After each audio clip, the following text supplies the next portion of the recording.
Hello friends, right now there are videos circulating on YouTube with titles about banks issuing urgent warnings to seniors. Some of them have hundreds of thousands of views, and our viewers keep sending them to us, asking the same question. Are these threats real? Today, we read the actual consumer fraud alerts from the American Bankers Association. We pulled the official guidance from the FBI and the Secret Service, and we are going to give you the verdict on the biggest claims being made, because you deserve the truth, not just the fear. Before we get into it, subscribe to this channel right now and turn on the bell. The people who are subscribed here find out in time. The ones who aren't tend to find out after the wrong decision, after the deadline, after the money is already gone. Subscribe now and let's get into it. The first claim in these viral videos is about a device called a cash trap being placed inside ATMs, designed to steal your money when you make a withdrawal. You see the transaction complete, but no money comes out. You walk away thinking the machine is broken, and a criminal comes and takes your cash. Is this actually happening? The verdict: 100% true. The American Bankers Association and local law enforcement have issued multiple alerts about this exact scheme, especially in 2026. The advice given in those videos, to stay at the machine and call your bank immediately, is correct. But here is what that video did not tell you. There is a federal law that protects you in this exact situation, but it has a deadline. It's called Regulation E. It sets the rules for electronic fund transfers. And what it says is critical. If your money is stolen from an ATM and you report it within 2 business days, the maximum you can be held responsible for is $50.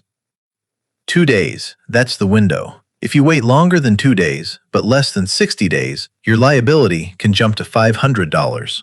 And if you wait more than 60 days after your statement showing the fraudulent withdrawal is sent to you, you could lose everything.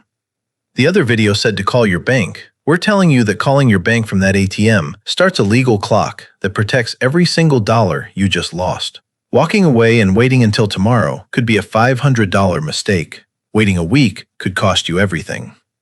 Your bank doesn't put the text of Regulation E on the side of the ATM. You have to know your rights before you walk up to the machine, and now you do. The next claim is about devices called Skimmers and Shimmers, and the warning to never let your debit card leave your hands. They claim a criminal can steal all your information in just 3 seconds. Is this an exaggeration? The verdict? 100% true. 3 seconds, that is all it takes. Someone palms your card for 3 seconds and hands it back, smiling. 2 days later, your account is empty. 3 seconds. Modern skimmers, especially the ones called Shimmers that fit inside the chip slot, are invisible to the naked eye. The advice to shield your PIN with your other hand is not paranoia. It is standard security protocol that you should do every single time. True, and dangerously incomplete, because what comes next is what actually protects you.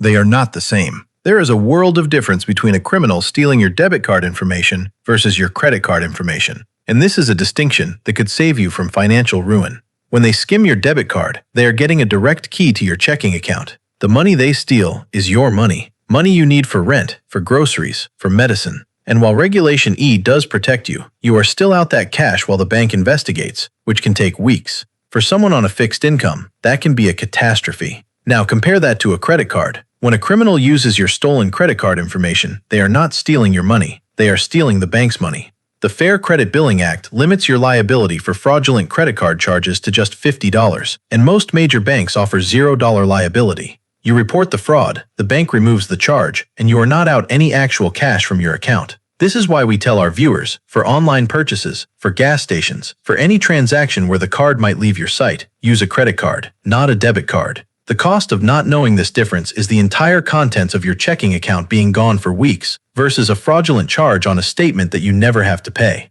The institutional risk managers know this, but nobody explains this at the teller window when you open your first checking account. You have to know to ask. Now for the big one, the one that is costing seniors tens, even hundreds of thousands of dollars.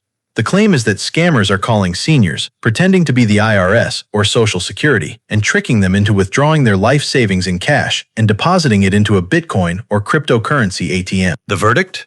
100% true. The FBI confirmed that this is one of the fastest growing and most devastating financial frauds in the country. The AARP calls it a perfect scam because it combines fear, urgency, and a technology most people don't understand. The stories are heartbreaking. A woman in Ohio lost $60,000. A man in Florida lost his entire retirement fund. The advice to never, ever do this is the most important financial advice you will hear this year. But here's what that other video got dangerously wrong. They said, the moment you feed cash into that machine, it is gone permanently. It cannot be reversed. It cannot be traced. It cannot be recovered. While that is mostly true, telling people it's impossible to recover their money is the single worst thing you can do. It makes them give up. It makes them feel helpless. While recovery is incredibly difficult, saying it is impossible is dangerously incomplete. Here is what you do in the first 60 minutes after you realize you've been scammed. This is the information the other channels leave out. First, you do not go home and cry. You stay right there. On the cryptocurrency ATM itself, there is a phone number and a machine ID. Take a picture of it. Call the number immediately and tell them you have just been the victim of a fraudulent transaction. They may be able to freeze the transfer before it is complete. Second, you call the police. Not later, right now. A uniformed officer needs to come to your location and file an official police report. This report is your proof. Third, you go directly to the FBI's Internet Crime Complaint Center at ic3.gov. You file a full report with every detail you have. The crypto ATM company ID, the police report number, everything.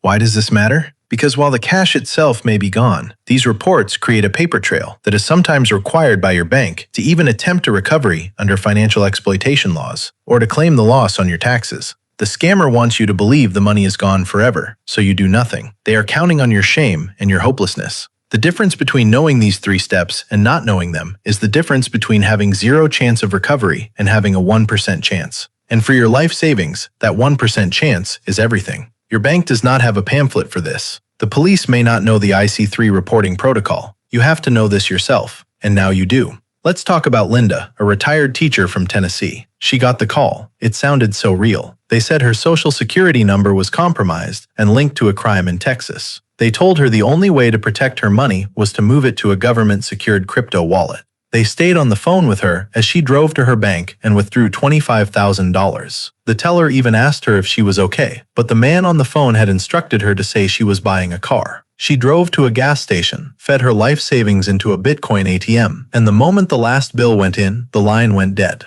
She sat in her car, completely broken. She thought it was all gone, permanently. But her son had seen one of our videos. They followed the steps. They called the crypto ATM company. They filed the police report. They filed the IC3 report. In her case, the money was gone. But 6 months later, the police department, using reports from Linda and a dozen other victims, busted the local ring, laundering the money. And because Linda had a police report and an IC3 filing, she was first in line to be considered for restitution from the criminals' seized assets.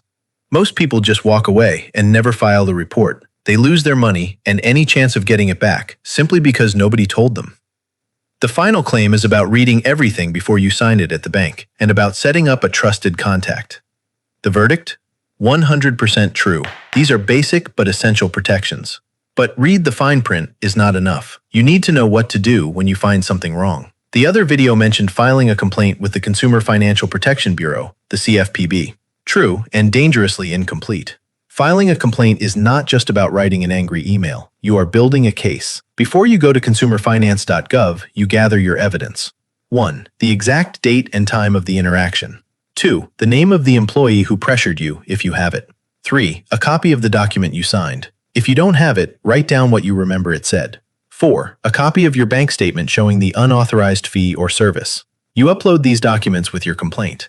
A complaint with evidence is a weapon. A complaint without evidence is just a story.